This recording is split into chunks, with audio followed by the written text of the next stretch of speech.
I'm Susan Phillips. I'm Director of the School of Public Policy and Administration here at Carleton University. PhilanthroTHINK is our thinking around philanthropy and the nonprofit sector that's tied to our master's degree, the first of its kind in Canada, in philanthropy and nonprofit leadership. We have an amazing first cohort of students in that program. And what we're trying to do with the program is not only educate students in the context of regular degree programs that we do through executive format and online delivery, but to engage conversations with thought leaders, with governments, with private sector, around the way in which philanthropy and the nonprofit sector is changing, the way in which those relationships and the intersections between the public, private, and nonprofit sector are changing. And PhilanthroTHINK is one of the ways in which we engage those conversations. And we're going to look this evening at one of the real interesting points of intersection which there is enormous change happening, and that's around impact investing. And no better than our two presenters to lead that conversation. Dr. Tessa Hebb is Director of the Carleton Center for Community Innovation, 3CI, and Executive Director of a new initiative at Carleton, 1125 at Carleton. Her research focuses on responsible investment and impact investing. She's leading a big research project, a 5-year project, funded by the Social Science and Humanities Research Council that has all kinds of institutional partners and a mess of academics involved in it. The 3CI is a leading knowledge producer of research around philanthropy, the nonprofit sector, and particularly social finance and community development. And 1125 at Carleton is a collaboration and innovation workspace hosted here over in the library.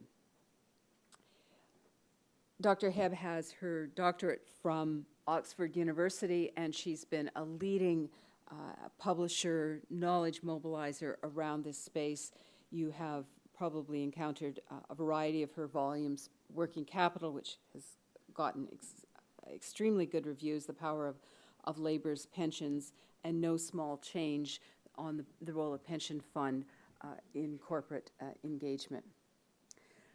Karim Harji is co-founder and partner at Purpose Capital, where he advises investors, foundations, and financial institutions globally on how to align their investment strategies with their social impact objectives. He's the author of Accelerating Impact, Achievements, Challenges, and What's Next in Building the Impact Investing Industry, that was commissioned by the Rockefeller Foundation. He's co-founder of socialfinance.ca, and best of all, he holds a master's in public administration from Carleton University. We always like to welcome our alum back, to the current students who will soon be alum. Keep that in mind. So, Tessa and Karim, welcome, and over to you. Well, thank you very much, Susan, and thank you to the Masters in Philanthropic and Nonprofit Leadership for the opportunity to come and speak with you this evening. And welcome to everybody who is here with us this evening for this discussion of impact investing and how we are going to build that marketplace in Canada. It's a real pleasure to be able to talk to you about this topic. It's one that I'm deeply interested in, researching and also teaching. And I see a few of my current students are here tonight, so that's terrific. So thank you. Now, basically, the presentation this evening is going to touch on some areas.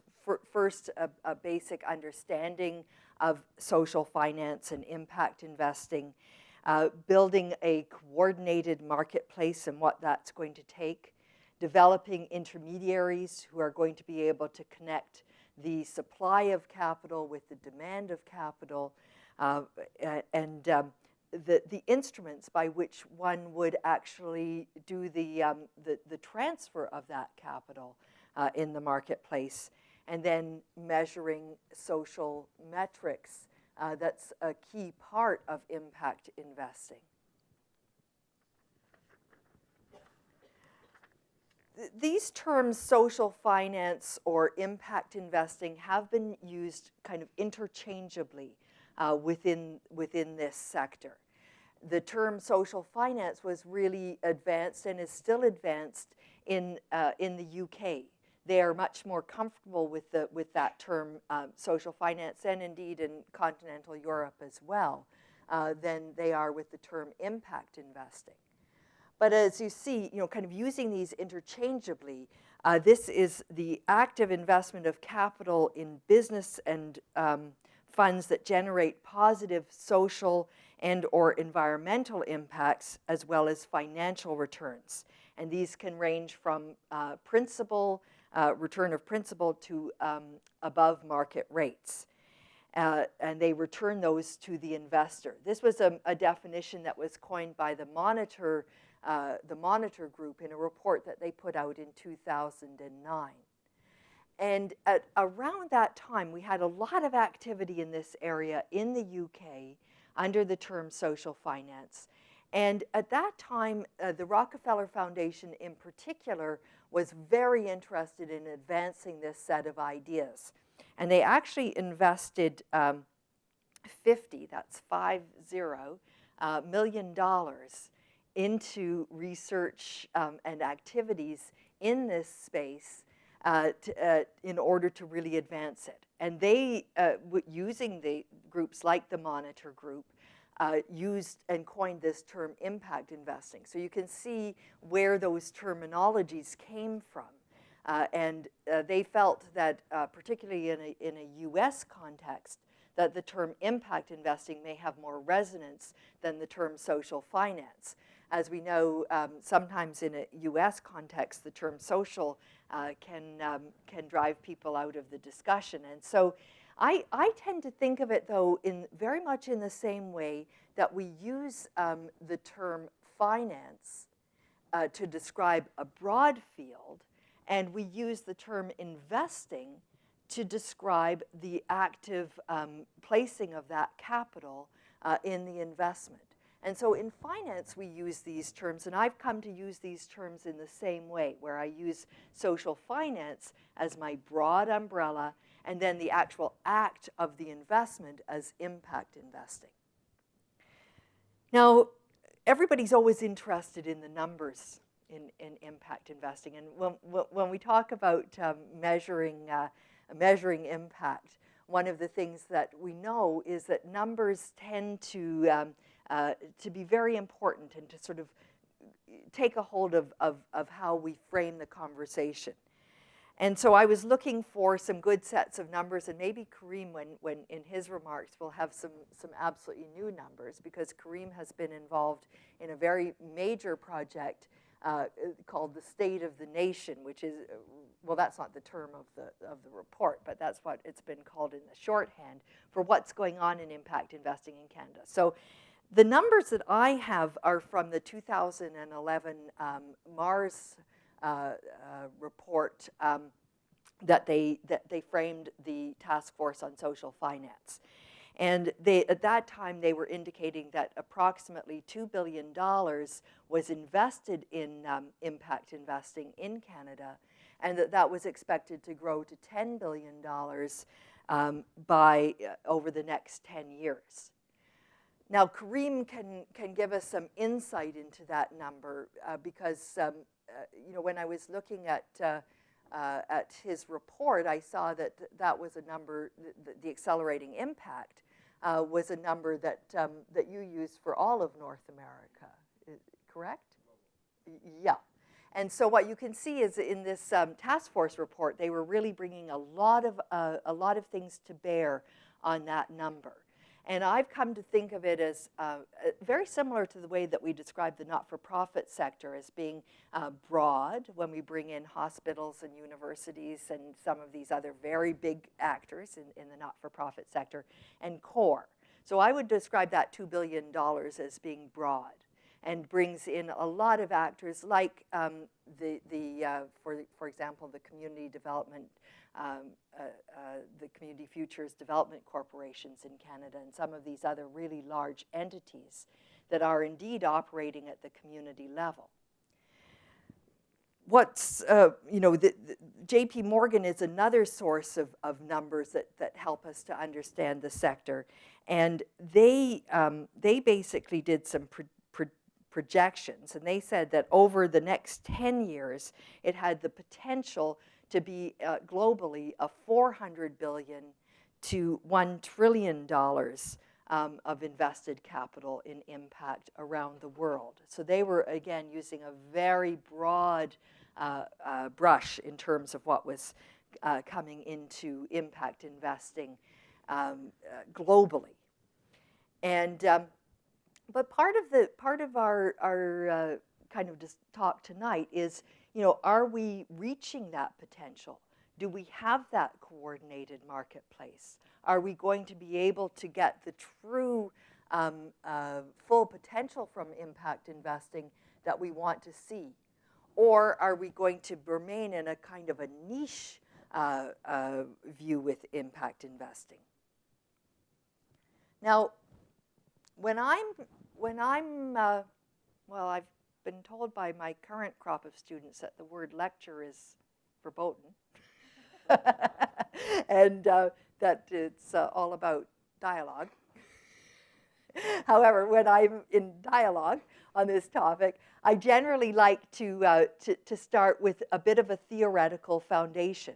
And one of the reasons why I say I want to have a theoretical foundation when I'm exploring and working and researching in a topic area is that I want to have, much like this platform, I actually want to have something underneath me. I want to have some sort of a platform that I'm drawing on in order to build the framework of impact investing and have a foundation. Now, again, when I'm working with students who are working on things like their PhD thesis, I say to them, try to find a theoretical foundation that has a Nobel Prize winner attached, because then you know that you're going to have something really solid to build on. And unfortunately, in impact investing, we don't yet have that breadth of research. I'll be looking forward to our first Nobel Prize winner in this area. But I draw on a proposition called the blended value proposition that was really expounded by Jed Emerson in the late 1990s. He started to really think about these ideas of impact coming from investments. And you can see that I've provided the definition of blended value. What does this mean? It means that all organizations, whether for-profit or not, create value that consists of economic, social, and environmental value components.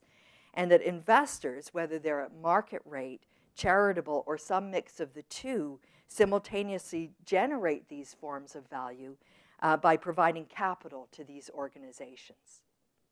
So as you can see, I've put a foundation under impact investing that's pretty broad. Because you could say, well, basically you want to have positive impact from all investment. Investment that doesn't have positive impact is usually investment that hasn't gone very well. Because you want to have companies that grow, companies that employ people, companies that are vibrant actors in their sector. But the intentionality that sits behind impact investing is what really defines it. So that it's not simply to generate maximum profit for shareholders through a growing entity or company in our community, but to generate all of these forms of value, the social, the environmental, and the economic, which is broader than just the financial return. And so what do we need in order to build up this marketplace with this intentionality behind these kinds of investments? Well, these are the things that we've identified in our research are absolutely fundamental to building this marketplace. You have to have the intermediaries that have the particular skill and expertise that they can facilitate the exchange between the suppliers of capital, who are often philanthropic organizations at this point in time, and the demand for capital, which tends to be in the third sector broadly. The intermediaries play an absolutely vital role, because you can imagine, and I'm very fortunate in the last few years because I'm sitting on the investment committee of the Ottawa Community Foundation. And this has been given me a really unique insight into how do you take something from a policy or a program to be actionable at an investment committee level. An investment committee, whether it's of a philanthropic organization or a larger pension fund or any other large institutional investor, they actually don't want to become an expert in those investments at the community level. They want to have intermediaries who are expert for them. And what you could say here in terms of a theoretical underpinning, because if the investment is a good investment, most finance theory would say somebody's already there investing in it. So if we have a capital gap in impact investing, which we know we do, you know, a standard finance person would say, well, maybe that capital gap is a good thing, because maybe these aren't good investments. But what we know is that the information costs in this market are so high that they act as a barrier. And it's through the intermediaries that these information costs are lowered for the investor, because the intermediary brings their expertise and is able to find those really good deals at the community level that the investor wants to invest in. Now, when I first started working in this area, and I think Karim will remember this, as will Arlene Wartzman at the back of the room. She and I have worked in this broad area for almost 20 years. Oh, she says shush. When I used to talk about intermediaries, you know, in the 1990s, I had to bring forward examples that were from the US, because we had so few intermediaries that could take this role between the supply of capital and the demand of capital, that I would have to point to US examples. As we started to come out of this, and we'll talk about the development of this marketplace, what we started to get first was intermediaries who were also acting as the suppliers of capital. And in many cases, these were community-based credit unions like Van City and other credit unions across the country that both provided the capital and provided the intermediation of the capital to the community. But more and more, what we're seeing is that intermediaries are able to play their true role, which is bringing a supply of capital from investors to the community and linking those with the really good investment opportunities. But again, you can't link if you don't have a tool or an instrument by which to do that. And again, we've had to develop some of these tools and instruments in the Canadian context. And we'll talk a little bit about that as we go forward. What are some of these new tools and instruments? How do you get an equity position in a not-for-profit that's not able to offer shares? I mean, these are challenges that the sector has had to face in terms of how do you develop this marketplace. You may be able to structure some loans into the marketplace as a way to build the market. But as you want to look at more exotic opportunities, those have had to be created in the Canadian context. Often, though, with the investor, I usually say that one of the things that they're looking for is, and this is for the finance people in the room, the plainest of the plain vanilla. They're so a little bit risk averse, including the investment committee of the Ottawa Community Foundation. But so they want to have an instrument that they understand and that they know its properties. And part of what the challenge has been is to develop those very clear, very transparent instruments that are that enable the investor to be able to invest it with confidence. And you'll remember, an investor like Warren Buffett says that if you can't understand the instrument, you probably don't want to be in it. And I believe that he was saying this long before subprime. So those exotic instruments tend to actually drive people away from the market rather than toward it. And then, finally, you need this set of metrics. How are you going to measure the investment? And here, you actually have to measure not just the financial and economic impact, but you have to measure the social and environmental impact as well. Because if you're an investor that is now coming to the market and saying that you want these opportunities, then you have to be able to measure them. And again, about, I don't know, maybe 6 or 7 years ago, and I mentioned this to my class last week, I said to myself, I don't think metrics is something I'm going to have to know that much about. I think I'm going to leave that for my colleague, Ted Jackson, who's very, very expert in evaluation. And I could just leave that area.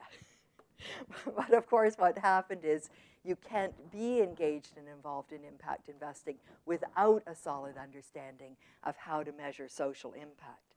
And so, yes, I was gradually drawn in. Now, the other thing I say to my class is, and I moved my watch in front of me, is that I usually don't even get started for at least 15 minutes into the presentation. So I'm amazed at how quickly time is ticking. But this is again from the Monitor report, and I like this chart. It does give a good indication of what are these pieces that we need to build a coordinated marketplace. In an uncoordinated state, you basically have these disruptive innovations. You have people like Bill Young of Social Capital Partners, for those who are familiar, coming forward using a lot of his own funds in order to create a fund that would invest in impact. But you don't have a large ecosystem in which Bill Young operates. You have, as I say, this disruptive innovation. Then you begin to build this marketplace with those key ingredients that I've just described. And here you start to reduce those transaction costs. Again, I think Susan and Karim will remember a very small group that we brought together here at Carleton. I think it was about 5 years ago, maybe 6. And various of the foundation representatives said, we've tried some of these things and it's not worth the brain damage because it takes so long and it's so hard to do one small deal. And you can't operate like that. It was Alan Broadbent of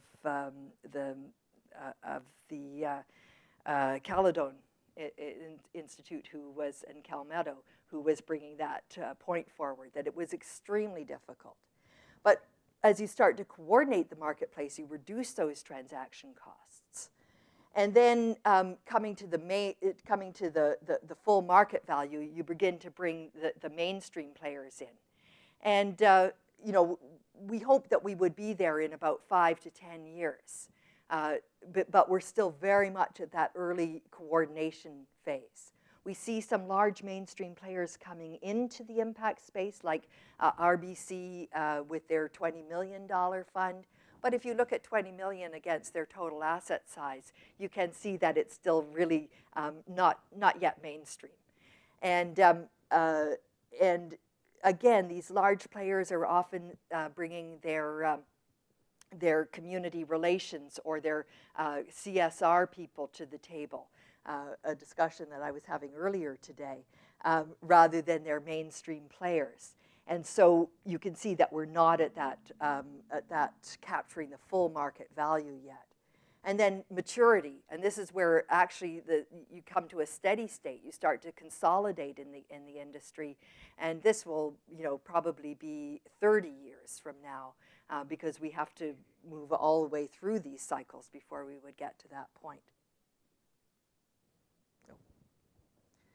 Now the demand side is really interesting, and a lot of people have asked me, what do I think impact investing means to the demand side. And we heard a little bit about this in the last PhilanthroTHINK. What's changing for the sector? And one of the things that I say is, we're moving from this giving to investing in terms of the way in which the philanthropic sector is operating. They can be providing a grant, but they're making an investment in the organization that basically says we're not looking for any financial return, but we're looking for 100% social or environmental return for this investment. For the organization itself, they start to make a real shift within the organization. They move from thinking, how can I get to the end of the year paying my bills?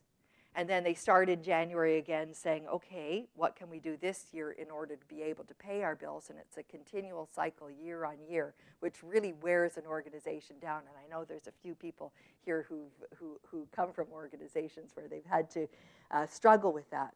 But basically, once we start to talk about assets, remember those environmental, social, and economic assets of the demand side, they start to say not who will fund me, but rather who else values these assets. And what I find is one of the most unique things about impact investing is that it unleashes a kind of creativity and an energy within the organization that they then utilize and think very creatively about how to address their mission through these opportunities. So I think that in many ways, this unleashing of energy, and I love being at conferences where organizations have started to shift their mindset. And it doesn't matter who's come to town. This is a housing organization in St. John's, Newfoundland. And they just started out by saying, well, maybe we should have a catering company, and maybe we have all these units, so why don't we have a cleaning company? And then, well, we need all these repairs on our units, so why don't we have a small construction company? And then why don't we provide jobs for people who are using our transitional housing? And it's just kept snowballing and snowballing. And so when Prince Charles was coming to St. John's, Newfoundland, they said, aha, there is an asset, and we're going to capture it, which they did, and they got Prince Charles to come and participate with them, and they turned out the town, and the whole thing. I was so energized, and it wasn't just the ability of a great Newfoundlander to tell a wonderful story with a beautiful lilting accent. I was just so energized by that presentation, and I thought that's the energy that's unleashed when you start to think not just in this cycle of how can we meet our current needs, but start to think really creatively about what's possible. And then on the supply side, we do see this alignment of mission with assets, and a kind of drive toward innovation that's going on in the sector. And changes to the sector, and the new generation of investors that's coming. And I must put another bullet under this slide, though, because it's not just high-tech billionaires in the U.S. who have driven us toward impact investing. It's not just the Zuckerbergs and the Gates and the Giving Pledge, et cetera. But it's also things like crowdfunding, ways that individuals can give $5 and $10 in order to get an organization or an idea up and off the ground. So all of these innovations are being unleashed in terms of the supply side of capital. This, again, is another figure from the Monitor report. And here you see this intersection between those who are seeking high impact and prepared to take lower return, and those who are seeking higher financial returns but would like to see some impact. And those are kind of two types that are operating in this sector, and both are very, very important. So that usually in the sector, those on the demand side, they're looking for those impact-first investors. And often if they're offered a market-based deal, they say, well, boy, I could get that down the road at the financial institution. But because they are often looking for those below-market opportunities. But both are quite important. And I'm currently working on some research where I'm looking at the infrastructure asset class as a way to bring those finance-first institutional investors to come and invest more in community. I think that that's vitally important. But I've come to understand that the small scale of some of those investments at the community level is probably unlikely to draw in our really biggest investors who want to have these much bigger deals. Now, this is the impact investing continuum, so you can see the asset classes that are available at both a below market and a market rate. I often tend to focus on the guarantees that sit between those below market and market rate investments, because I think that's a good space for government to operate in. The reason that I think that is that many of the benefits that accrue from impact investing actually come back to society as a whole. And those are captured by government. But in addition to that, the risk that's embedded in these investments is usually wrongly priced. And government's able to provide a guarantee that lowers the risk for the investor, but where the default rate in actual fact is incredibly low. And we know that from quite a bit of research in these areas, that the risk is too high, is perceived as too high in these deals. Now, I've pulled out from the internet, full warning, because I've got a Community Forward Fund slide, some of the great impact investing opportunities that we've seen in Canada in the last few years. The YWCA in Toronto put together a brand new building, of which I believe 150 units in the building. It's on Elm Street, so prime Toronto real estate. And 150 units are at the affordable end of the scale. Now, I had a call from Lois Fines, who's the CFO of the YWCA. And again, that was about 7 years ago. And she phoned me up. She said, I've heard that you're somebody I should talk to about where I get $12 million. And I said to her, Lois, there's something I have to explain about academics. We're long on the talk, short on the money. So, let me help you strategize, and let's think about where you can get the $12 million. Because, of course, they had good first mortgage funding from, in this case, Infrastructure Ontario, at the unheard of rate of 1.3% on their money. So they got a very, very good deal. But then they had to have that last piece of capital that closes the gap. And they were very fortunate that they were able to raise that capital in Toronto and close the gap, and that building is there today. And this impact investing space is not just in Canada; it's also around the world. And many people, particularly in Europe, see impact investing actually as a vehicle for the developing world.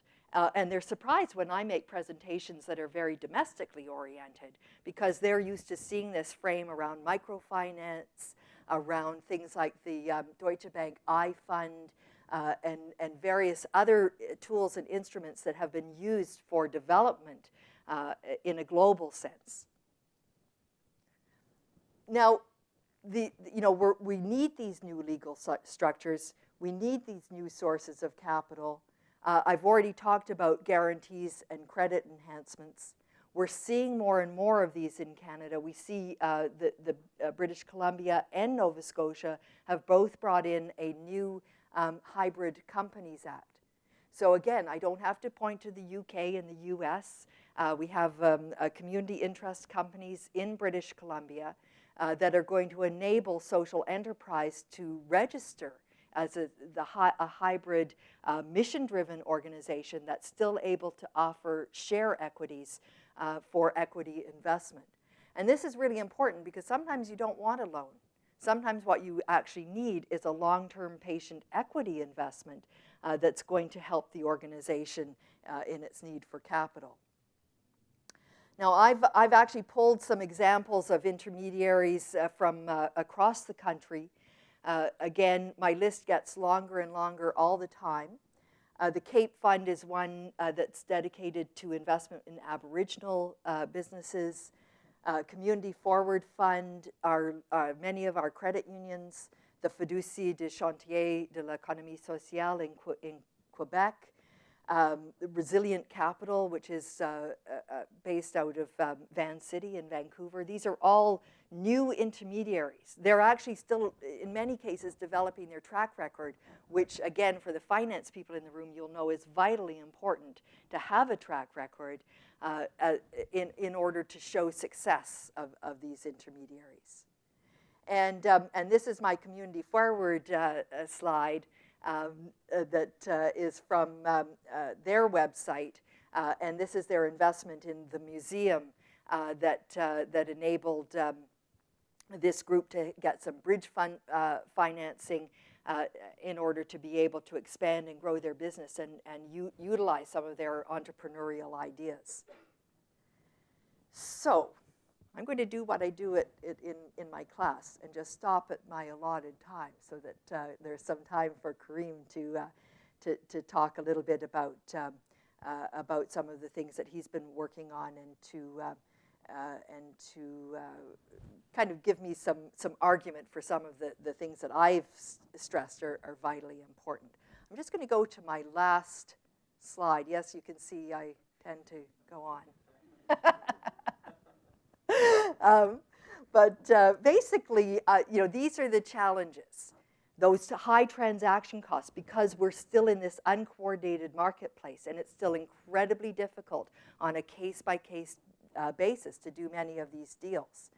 The lack of information, the lack of market responsiveness, the connection between performance and capital allocation, the lack of common standards and definitions in the field, the lack of intermediation, though that one is changing, and the lack of this understanding of the risk and the returns that are in the structure. And by that I mean the mispricing of risk by placing it too high, which is a barrier to capital.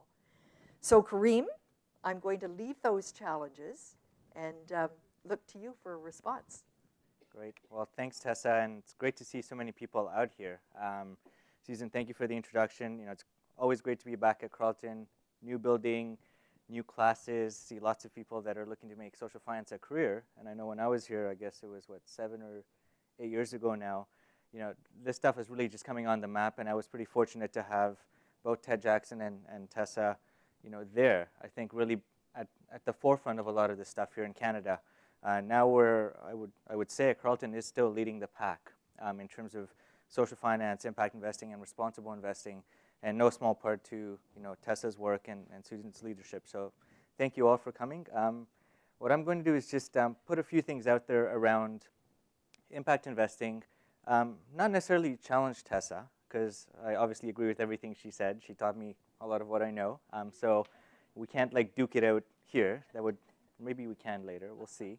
But I'm just going to put a few more thoughts around how do we take impact investing to the next level. Tessa has really talked about some of the foundational elements of impact investing, why it's exciting for a whole bunch of different reasons, why it's a need, and why there are opportunities, particularly in the last slide, for a lot of groups to be able to actually address those challenges. I run a firm called Purpose Capital. We're set up to address those challenges that Tessa had on the last slide. We think that there's lots of capital out there that's seeking both financial return as well as social return. We think there's a lot of great opportunities that could benefit from capital as well as other stuff. But the gap is in the middle, this information asymmetry gap that Tessa talked about. So I'm just going to put out about 8 themes. I'm going to go through them really quickly. I've got 10 minutes, so 1 minute per slide. Just to provoke you guys also to think about how we take this to the next level. So I'll start by just a little bit of an observation and then almost a bit of a challenge. So the observation here is when we think about impact investing today, for the average person, we still think about the little small social enterprise that needs a loan to make it to the next year or two, or potentially an entrepreneur that has a fabulous idea that's going to provide drinking water to some village, and then they need an equity investment of $20,000. Impact investing, as you've heard from Tessa, is much broader than that. And how this is being manifest today is we still think in terms of transactions. We don't think in terms of portfolios. And so again, the challenge here is how do we move from transactions to portfolios? Today, some of the investors Tessa was referring to in foundations, they're still struggling to make their first investment. How do I do it? They spend a lot of time and effort. For me, the bigger question is how do you look at your entire range of assets that you have, 100% of them? And how do you deploy your entire portfolio of financial resources, of human capital towards impact? And that's probably a challenge for universities as well. This is just a couple of diagrams just to look at. When we look at portfolios as well, you're optimizing no longer on two dimensions. So it's not about risk and return, but it's also about impact. That makes things much more difficult, but also opens up a whole set of opportunities. In impact investing, you tend to hear about how much money people are making and how much good they're doing. I think the big untapped opportunity, as Tessa said, is how does this change how we view risk? The whole financial crisis was really a mispricing of risk, or using our traditional theories to try and address a phenomenon around risk that actually wasn't reflective of reality. And so for me, impact investing provides a really neat set of opportunities around how to price risk by taking into account a broader range of factors beyond what we build into our traditional quantitative models. So that's one challenge. And again, if you're inclined, we can get into that in the Q&A. Second challenge, or second opportunity, is how do we make it accessible to everyone? Today, impact investing is really not accessible to the average person. If you've got a lot of money, so you're an accredited investor, that's when you typically have access to these opportunities. Or if you're a pension fund, you've got a lot of money, you can find ways to deploy it. I don't know how many of you have gone into your bank and asked your advisor, I want to make an impact investment. If you have, anybody here done that? What do they say? Exactly. That's what they say. What? And then when you try and tell them, well, okay, I'll come back in a month and try and figure this stuff out for me, they actively discourage you because they say there's no track record, there's no product, blah, blah, blah. Some of that stuff is true, but it's not nearly as true to the extent that they're talking about. You now have financial institutions. The first image is from Van City. They're a $22 billion organization. Most Canadians haven't heard of them. And I think that's kind of sad. So, we've got a $22 billion organization whose mission it is to align capital with values. We all should be doing that. The second group is called Triodos. They're based in Europe. Again, their whole mission of the financial institution is to be transparent around where money goes and that it goes to communities. They make a lot of money. They're pretty well known. So I think that one of the things, again, as a challenge to the field is how do we make this accessible to all of us? In a couple of years, in 5 years, each of us should be essentially banking in a way that reflects the way we give. Today, we think about causes that matter to us, and we say, great, at the end of the year, this is what I'm going to do. Well, why don't we do that about our banking? We're beginning to do that around our shopping in terms of saying we're not going to shop, if materials look like this or, they're made somewhere where we don't agree with the labor conditions, et cetera. We should be banking that way as well. Third one is to recognize the multiple dimensions of scale. And this is an interesting one in that in our field, Tessa touched on this as well, and many of you who know social enterprise or social finance, we're obsessed with this concept of scale. It's like, if only we could get to scale. At the same time, I think in a very insular way about scale. It's about that one organization that could be the next Google. Well, we've got the equivalent of Googles here in Canada. There are pension funds. The top 10 of them, these are figures from 2011, they control $714 billion. That's a lot of money. It's probably gone up since then. 400 billion of that in 2011 was in Canada. Again, that's a lot of money. They made an additional 240 billion from 2003 to 2011. That is one interpretation of scale, measured by a financial number. Again, how do we take this kind of concept around that we do have scale in terms of finance and take it to the scale of the opportunities that we're trying to address? We think about global warming, hunger, any of these issues. There's been attempts to actually price how much it will cost to feed everyone in the world. It's actually much less than that. So I think when we think about scale, we have to broaden our horizon and look at multiple levels of scale. And also, an interesting point is that scale is almost, I think it's quite subjective. People define scale in terms of numbers often. But if you're living in a village, scale looks something very different than if you're living in a city.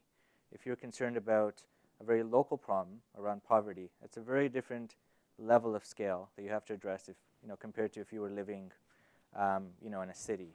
Or we're thinking about a different issue like healthcare or education. Those are massive problems, but if you're concerned about your local catchment area, it's a much easier problem to address. So I think when we talk about scale, it's not just one word, it's a whole series of concepts. The other thing, again, in the space that is interesting is this idea of a trade-off. In order to do good, you have to make less money. In order to make more money, you have to do less good. And I think to an extent that's true or has been traditionally true. Today, I think that's changing. Zipcar is a classic example of how financial and social returns don't necessarily move in the same direction or are not at opposite kind of ends. Zipcar, you'll see on the right, that's from their website. They say that, they obviously care about making money. That's obvious. But they say each and every Zipcar takes 15 personally owned vehicles off the road. So they actually measure how, if more people are actually using their cars, there's less cars on the road. Generally, hopefully, that's a good thing for society. People are using transit and all that. In this case, the more successful they are, the greater the environmental impact potentially they're having with less traffic congestion, et cetera. You're seeing many more of these business models focused on the sharing economy. And there's some other examples in the boxes where people don't necessarily have to buy stuff. You can rent stuff and rent it around how you're using it as opposed to just renting it, not using it, and throwing it away. Your footprint's much bigger in that scenario. So again, impact investing is quite interesting in that you don't necessarily have to sacrifice a financial return if you want to be good or do good. And I think that's also what's different about this space. Another point, particularly probably interesting to a lot of the students in the program, what does impact investing mean for philanthropy?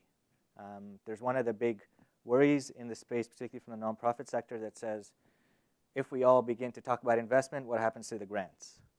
We're doing mission-aligned work, and often, you can't monetize everything, so what are we going to do? And I would say that philanthropy and impact investing must always coexist.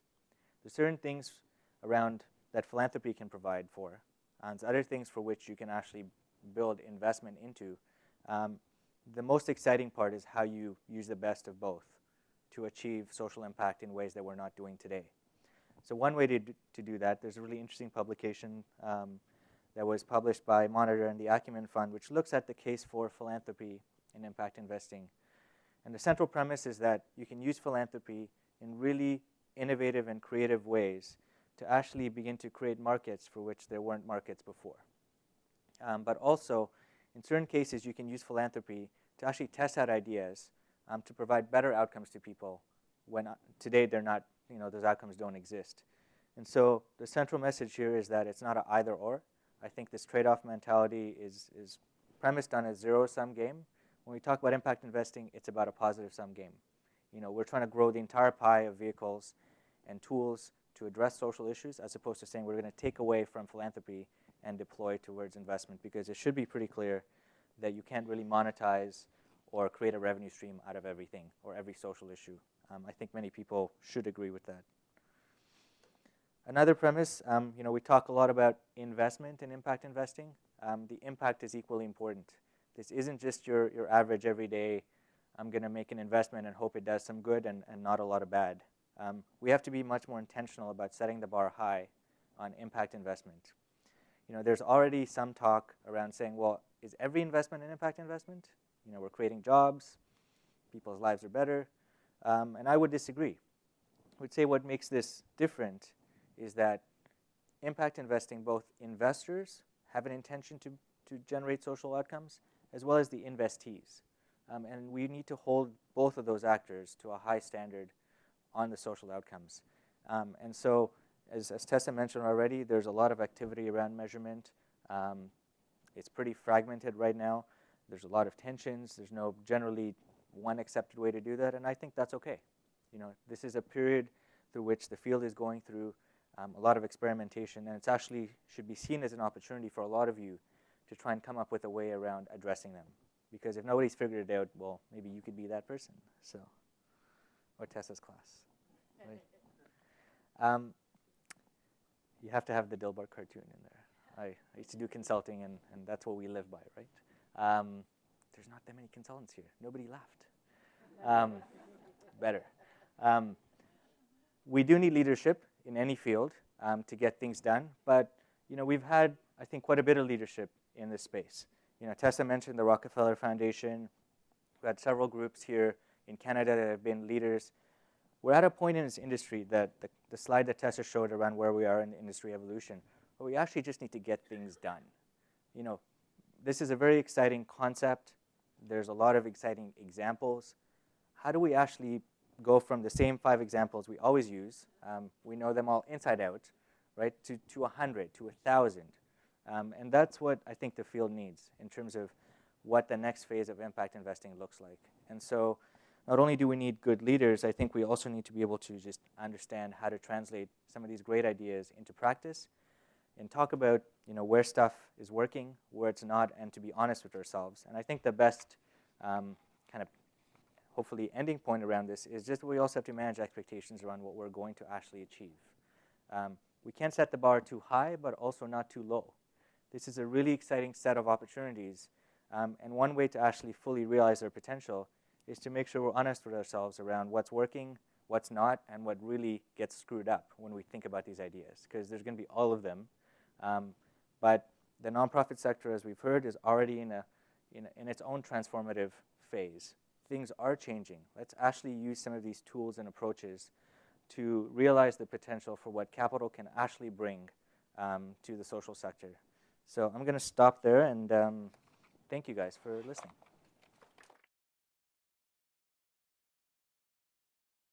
Thank you, Tessa, Karim. We said at the beginning we do mean these to be conversations, so we have an opportunity to ask questions, to comment, for Tessa and Karim to duke it out if there are points of agreement. And we know that our students and former students are not in any way reluctant to speak their minds, even among faculty, or especially among faculty. This, the PhilanthroTHINK series is partly sponsored by TD, and we've been a very good partner, which allows us to videotape and therefore share with a broader audience. And therefore, when you have a question, we'll ask you to identify yourself and to use the microphone so that we can record that as well, and so that the entire room can hear you. So, questions, comments, discussion, the floor is open. Yes, please, if you don't mind.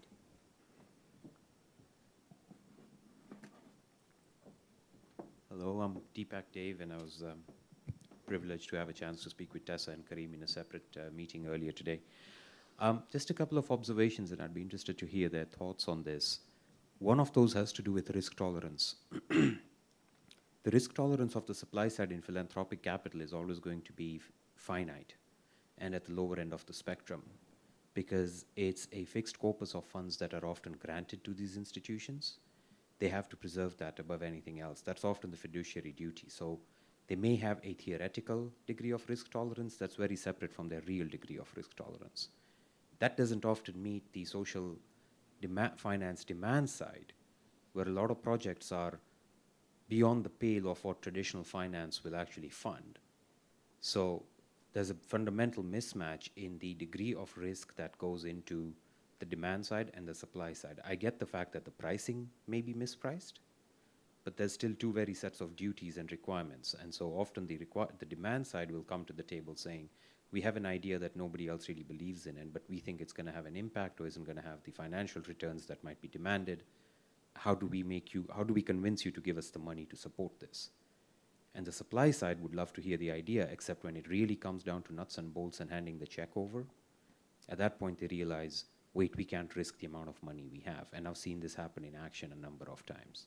and hence the spinning of wheels that was talked about, or at least implied somewhere in there.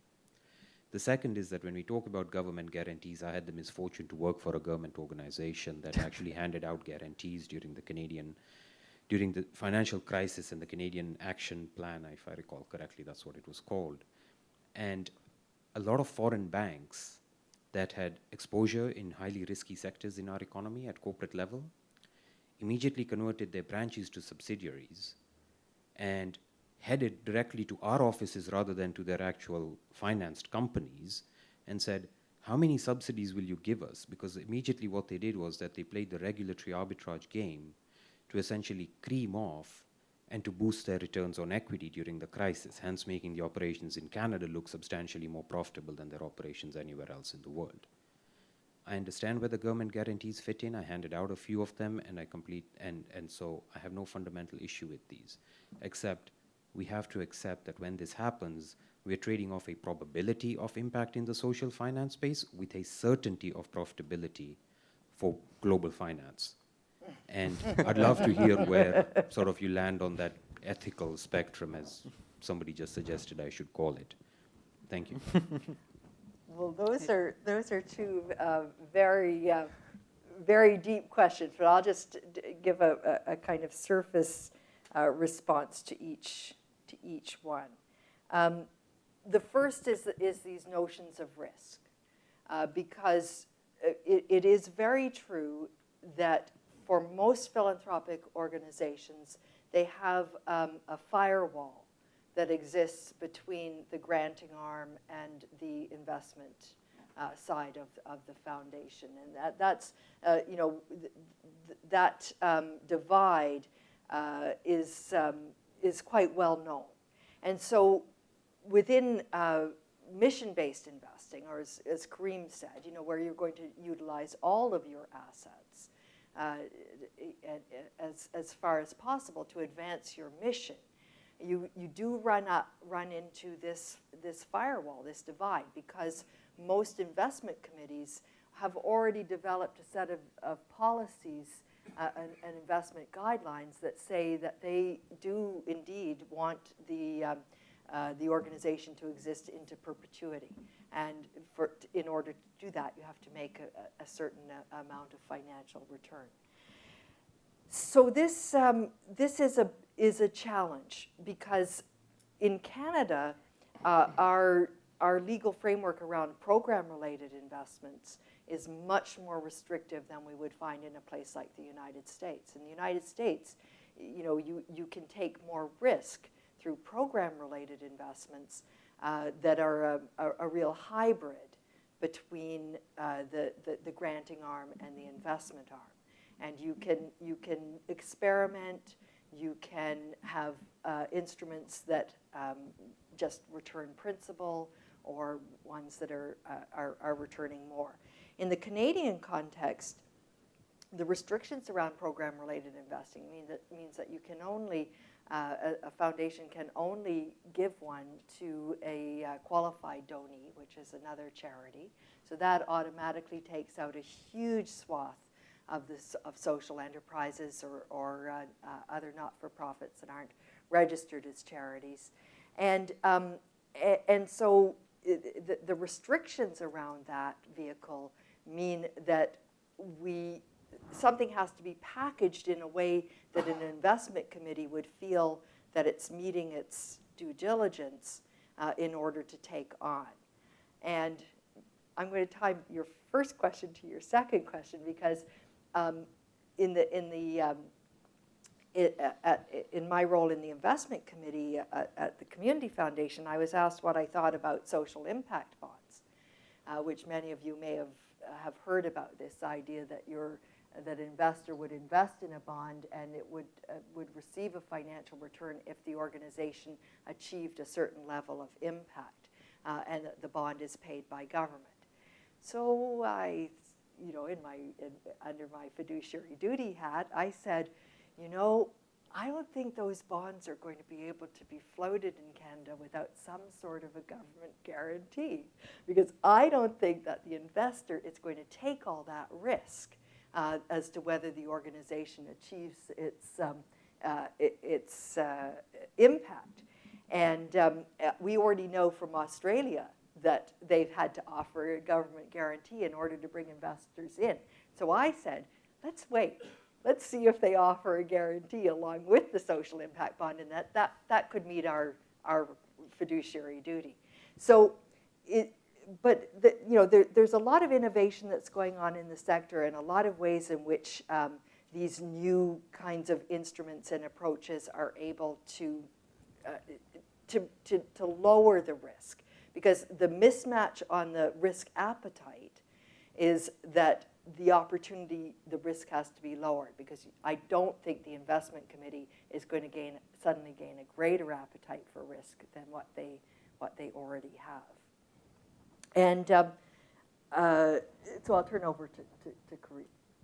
Okay, so those are some great questions. They will require a lot more elaboration, but let me give you just a couple of points on each, and I'm going to speak, I guess, from the angle of someone who's actually involved in transactions and working with investors, as well as, on the other side, entrepreneurs, to think about some of the practical realities of what these mean.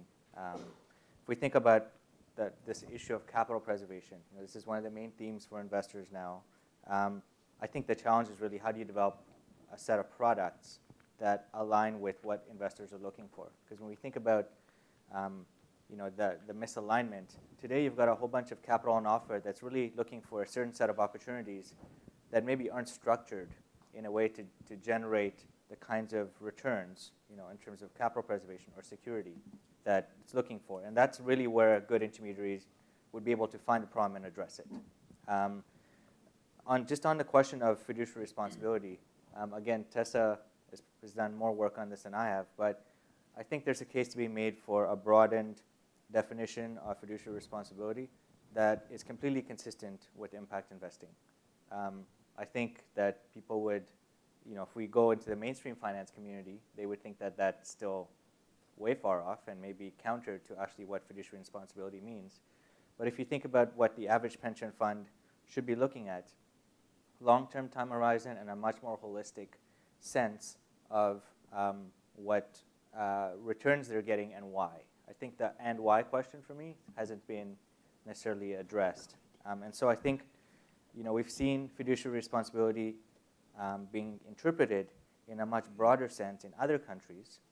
I think we're seeing a desire to set some precedents around how to do that. And again, Tessa could probably tell us how to actually get there. That's the work she does. On the thing around being risk averse and risk tolerance, today a foundation basically is happy to give away money, and it's like a negative 100%. So if a foundation today had a choice to say, well, if we can give a loan, and let's say we lose half of our money, but we're able to double our impact, dollar for dollar based on what we were happily giving money away, I think that's a discussion they at least must have. Today, I don't think that they understand the true potential and power of the range of instruments they have at their disposal. And risk is also quite narrow for a lot of foundations. And so I think if they're looking at grants, I know it's coming from separate pots of money, there's a case to be made that foundations need to be incorporating risk in a much broader sense than they are today. I think really the challenge is the costs of doing so are still quite high. A lot of those are really around change management as opposed to the technical processes by which you would do that. Today, any grant-making and investment committee, they wanted to, can decide to sit in the same room and have that conversation. If you have a good leader in place, that is already happening today. So, and maybe I know you want to jump in. I do. I want to circle back on the question of guarantees, because I've already put it out there as I believe a good tool, a good instrument, but we know that it's got a lot of moral hazard that's embedded in it. And it actually reminds me, Deepak, of when I was doing my master's degree, and I was doing it at the Kennedy School at Harvard, and I knew that I was wanting to pursue this area of finance, and so I did half my classes over at the business school, at the Harvard Business School, and every day in our capital markets class, over at the business school. The night before, we would read our case, and we'd be all prepared on it. And every single morning, after reading the case, and it was usually some piece of public policy that had been implemented somewhere in the world, and the professor would start every session with, okay, how are we going to make money today? And there was this absolutely single-minded drive that any time a public policy had been put in place, there was a way in which you could make some money on it. So I say that, but one of the things about the moral hazard that's embedded both in tax credits and in guarantees is that one of the things, when they operate at a community, at a very local scale, you actually are able to avoid some of that moral hazard because people are looking each other in the eye. And they know where those investments are going, and they know how the portfolio, local as it may be, and I see Doug is nodding his head.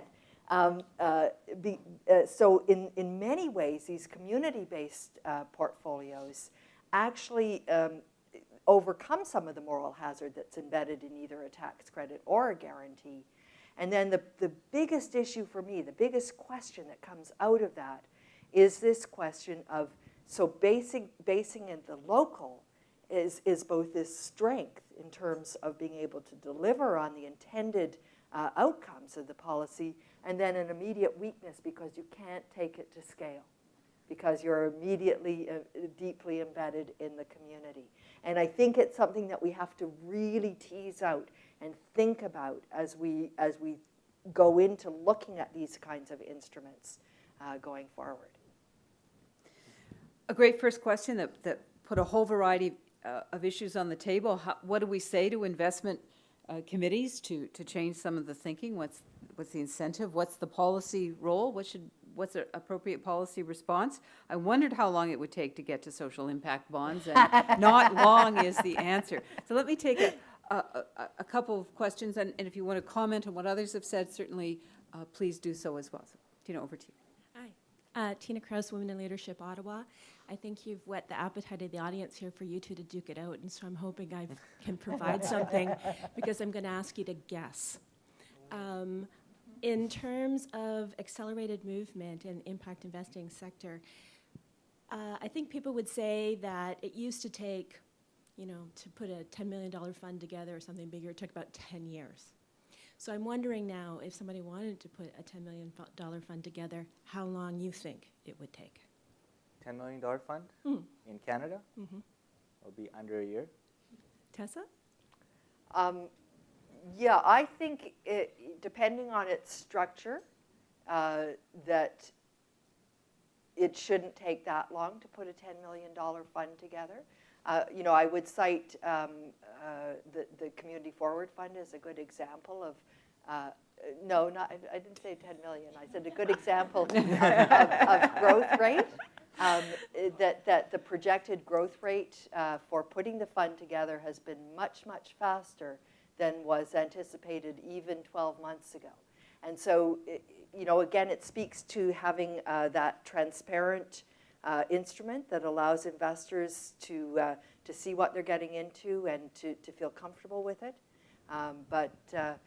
So I would say under a year. Karim, a counter? Well, so I agree. Give me a city too, though. A city? Give me a city in Canada too. Toronto, obviously. Center of the universe. It has to be at the center of the universe. Well, let me preface that. So last year, and up until I think last year, people were still thinking about how you create a $10 million fund. If you look at the economics of it, anything under 20 million will not actually essentially make you money. So right now, the average fund size keeps going up. If you look internationally at some of the impact investment funds, the average size is easily above 25 million, so 25 to 100. In Canada, we're a bit lower, but today, just why I replied so quickly is I probably see an average of one person a week who's going to set up a fund or planning to do that. The average fund size is no longer 10 million. It's about 20 to 25. And so I think in the next couple of years, you'll see more of that.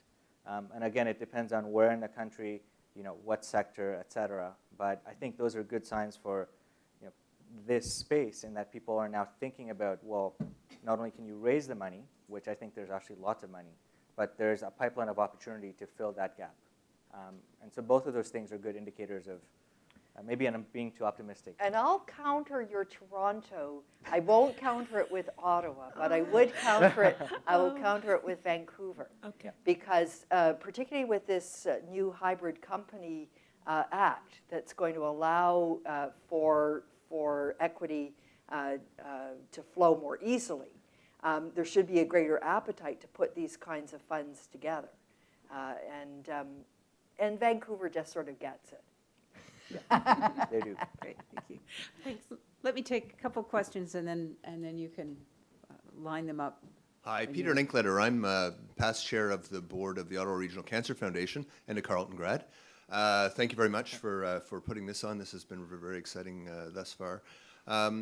We're looking to social impact financing, social impact bond, maybe specifically, as a way to scale up our existing cancer coaching program. We are very pleased to be one of the 15 highlighted responses from the federal call for concepts. And so, of course, that gets us enthused. We've been doing some sort of outreach with Mars, not the planet. And, of course, in the speech from the throne, there was a line in there saying that, and we're going to do some more stuff.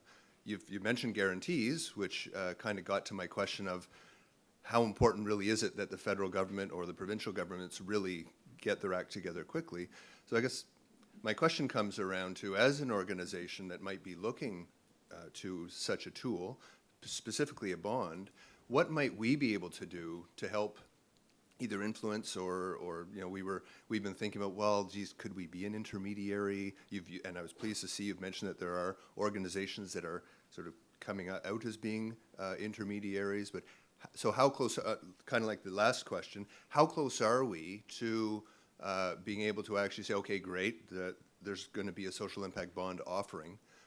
We do feel that our cancer coaching, the key of it being getting people back to work sooner, would have a ring that either federal government, insurance companies, et cetera, would get interested in, and we're working on measures around that. But I was just trying to get a sense from your perspective as how close might we be to actually having let's call it a guaranteed social impact bond. Okay, while you think of that, let's take one other question. We'll certainly come back to that. Thank you. My name is Anu Bose, and once upon a time I was an academic in the UK. My question is something that came out of having been on the board of a small lending institution. There is a tendency to conflate risk and uncertainty. One I can see is quantifiable. Uncertainty is very difficult to quantify and even more difficult to manage. So I was wondering whether there is something that you could contribute to this dilemma, please.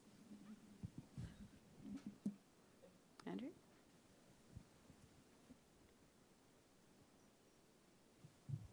Hi, Tessa.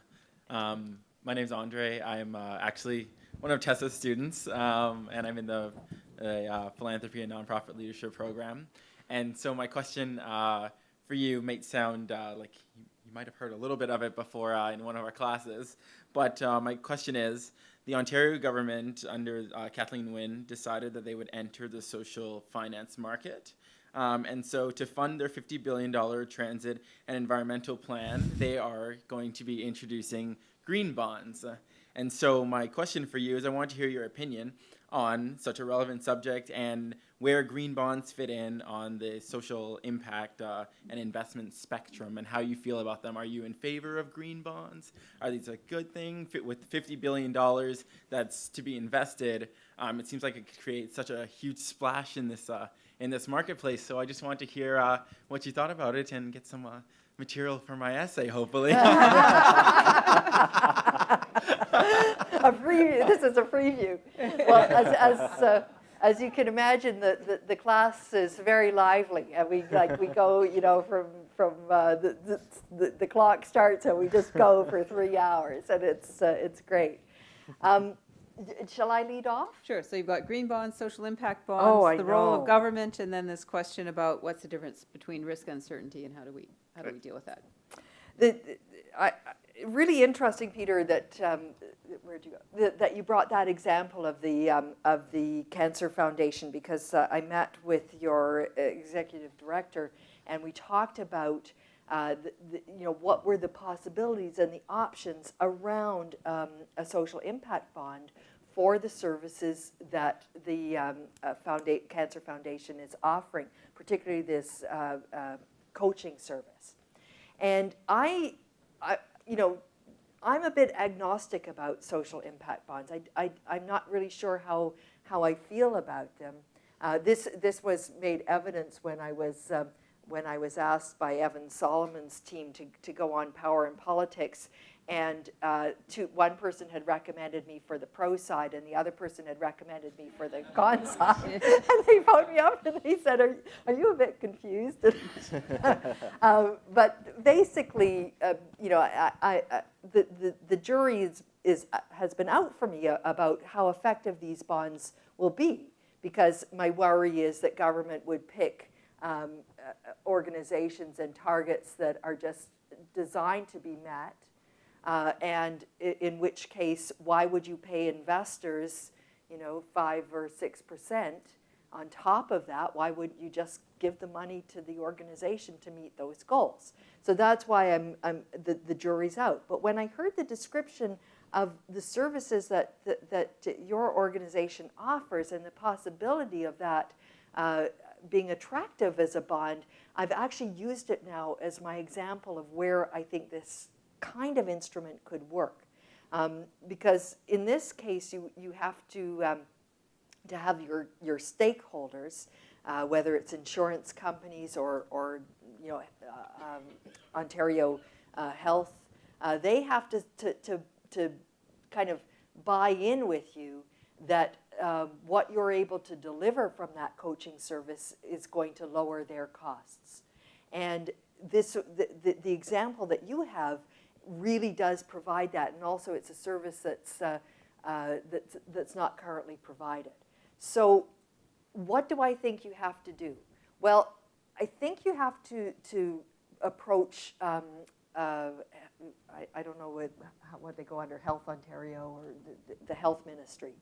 And you have to find somebody in the ministry who's able to champion this for you, and who is like-minded, probably somebody who believes in coaching, this idea of coaching for cancer patients so that they take control of their own health, as it were. You've got to find somebody person who both is really committed to the idea of what service you're delivering, and willing to run with the model of the social impact bond. And we know in most cases, when you're trying to advance an agenda within a large organization, you have to find that champion. And many times it's the champion within that structure. Because if you can get the Ontario Health Ministry to back a bond for you, I believe that you will find investors, whether it's in the Ottawa area or broader, who will come and invest in that bond. But without the Ontario Health Ministry, you're not going to be able to advance it. So that's the question on those kinds of bonds. And then on green bonds, well, I think Kathleen Wynne was basically very clever and seeing an opportunity.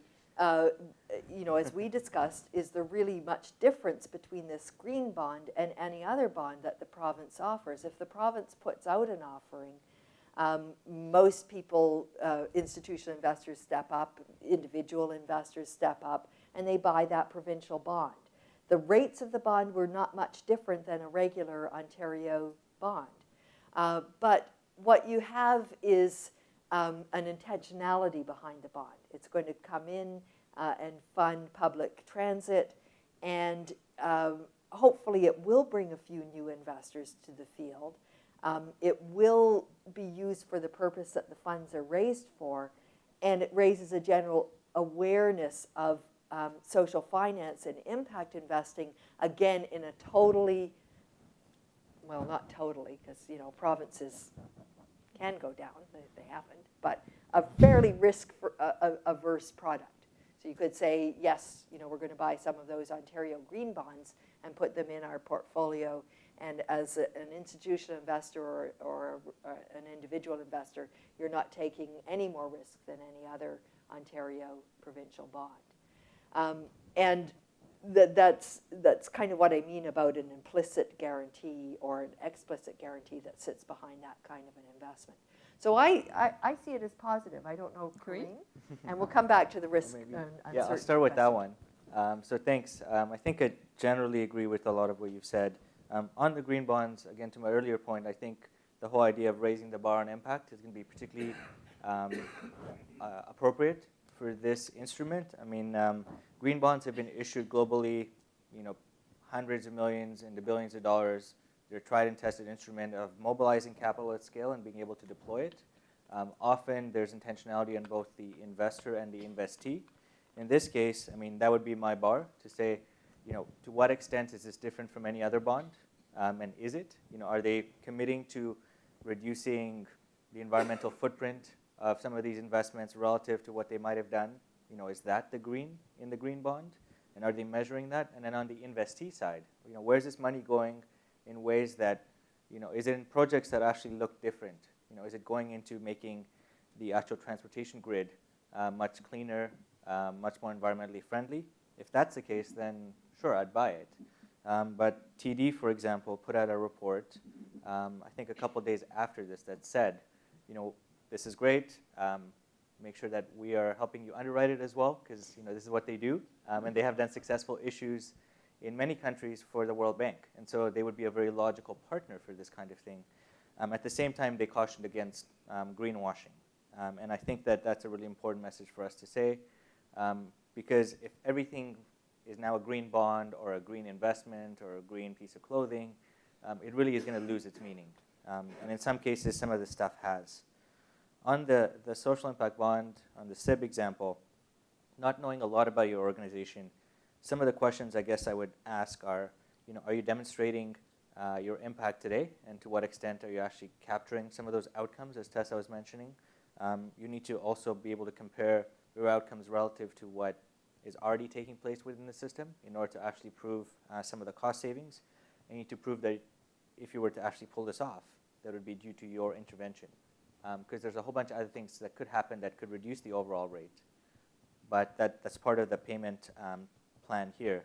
You have to also show as an organization that you have the capacity to do this. This is often the biggest barrier, and why organizations like yours would work with intermediaries to bring pieces of that equation that they may not have. So whether you do this in-house or with a partner, that would be a question that you know, should try and answer. In terms of the scale opportunity, you know, how big could this be? And what is it relative to the size of the problem? You know, are you addressing 1% of the problem or 90%? I think that, again, from an investor perspective, is particularly compelling. And I would just do one, or give you one caution in that don't think about this as almost like the tool before the issue, right? Think about what issue you're actually trying to solve, and think about whether, like, what range of tools are available. Because, for example, if what you've just described is as compelling as you describe it, and you're able to tell me, look, in 5 years, investors will make their money back plus 5%, you know, I'll be able to make the lives of 20,000 people better, I could probably direct you to an individual who could fund that, you know, with less hoops and less issues than you would going through an entire government process. That's part of the reality of this market, in that, you know, you want to look at your objective as opposed to the tool, and think about the range of tools that are available. And the good news is that there are many individuals who would happily fund something like that, and foundations, perhaps with less strings attached. At the same time, I think you need the legitimacy of government for certain things in order to scale. So it's not an either or necessarily. Well, one last question with Artem, and then I have a question for you. I'll just try to keep my question very simple and succinct. I appreciated very much both presentations, and the part that I really was more attached to was that shift in mentality of organizations, from organizations that are beneficiaries to organizations that are actively participating in impact investing. However, there is one particular aspect I'm interested in, the organizational development and organizational capacity and the learning that goes with it. What are in your perspective, some of the challenges that actually organizations face in terms of their capacity to manage? Because the shift in mentality is sort of a feel-good concept, but when it comes to learning on the ground and the organizational restructuring and management, it is a completely different thing. So that's it. And we're very close to time. I think the other two things that this audience is probably interested in is if you had one thing to recommend as a public policy response, what would that be? And secondly, what do you actually disagree on? Is there anything that differentiates your perspectives on this? And I'm conscious of time. Okay, shall I lead off? Yeah. Well, maybe I can answer that last question hopefully very quickly. I think this is a general thing is around incentives. Today in the nonprofit and for-profit sectors, organizations are incentivized in certain ways. They don't always relate to mission accomplishment. You know, in the private sector, it's fairly easy to know what the bottom line is and whether what you're doing is going to make that bottom line better or worse. In the social sector, we tend to optimize on multiple dimensions. And so for me, the way to address that is to actually change the incentives within organizations, you know, all the way from leaders through to staff and processes to actually move in the same direction around mission. For me, that isn't happening, particularly within the nonprofit sector, but also in the for-profit sector. To build a social mission within it, you can actually incentivize that behavior in a way that makes you money, as I talked about a little bit earlier. So I'll think about the policy response while you can jump in, because you probably have an answer to that. Well, two things. First, really quickly on that question of risk and uncertainty. I think I think that's quite a profound two different sets of areas to analyze, and it actually draws, for me, it draws much more on my work broadly in responsible investing as opposed to the kind of intentionality in investment.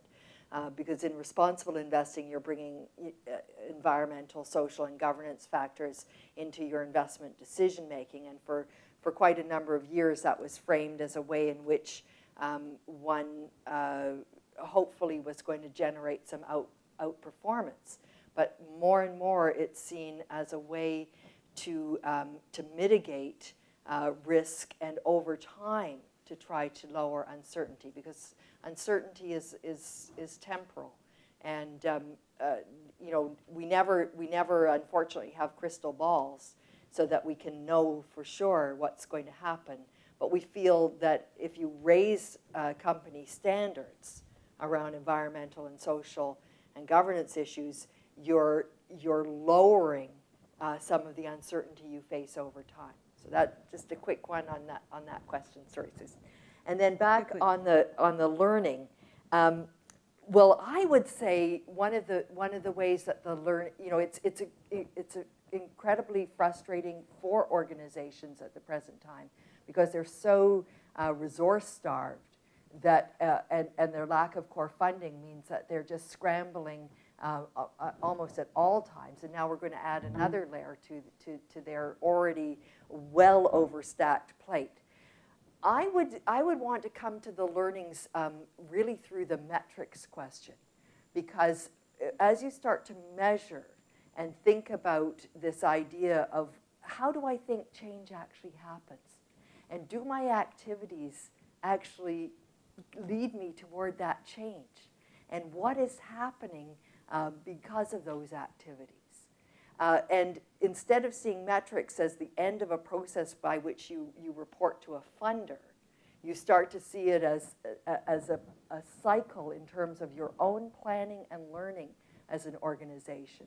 And I say this even about myself. I mean, I'm run off my feet morning till night. But I should probably be measuring whether all of those activities are actually effective in creating the positive change that I'm seeking. And it's true of all of us. And I think that's where a lot of the learning happens, because you find out that, oh, I thought that that activity was creating change. Instead, it was another one, and you learn from that. Okay, Very quickly, we need to wrap up. my recommend. Well, I'm going to stick with my original policy prescription, which is to lower the risk that's inherent in the mismatch in the sector. And but I don't want to have just a blanket guarantee that Deepak is going to exploit in his banking days. What I want is that guarantee maybe embedded in pools of capital with first loss reserves, but that enable the capital to flow into those locally and community embedded pools of capital to be deployed. And I also know that first loss capital is a great way to incentivize additional capital to flow into those pools. And we've seen that in the chantier in Quebec. They had $36 million, and they used it as a first loss capital pool, and they currently have, I believe it's close to 70, so they've leveraged at least 1-to-1 in terms of additional capital that's come in. So that's Karim? my policy prescription. Yours, briefly? So clearly I had stellar training in policy here, so I could write a really long response, but I'm not going to do that. I think the most interesting thing for me would be if we were to mandate, for example, you know, when you walk into your bank and they ask you all these questions around risk and return and you know, how long you're going to live and all of that, if they could actually ask you what you care about and embed that into your investment decision making, I think that would basically open up a whole bunch of other opportunities, because then financial institutions, intermediaries, et cetera, are all going to take that data and build product out of it. Because today the biggest issue is that a lot of those banks basically think that all of you don't care. And so nobody asks them, or if you ask your advisor, they don't give you a response. That doesn't filter back up. So if there was a mandated way, and I think they're doing this or beginning to think about it in Australia, to actually embed that within the Know Your Client process, I think that would actually unlock a whole series of changes around incentives again. So, and I don't think we actually disagree on much, but maybe that's a bit of a bias. So We'll have to save that for a second conversation. Thanks to all of you for joining us, and Tessa and Karim, thanks so much to both of you. thank you. Thank you, Susan. And please keep posted for future PhilanthroTHINK events. Thank you.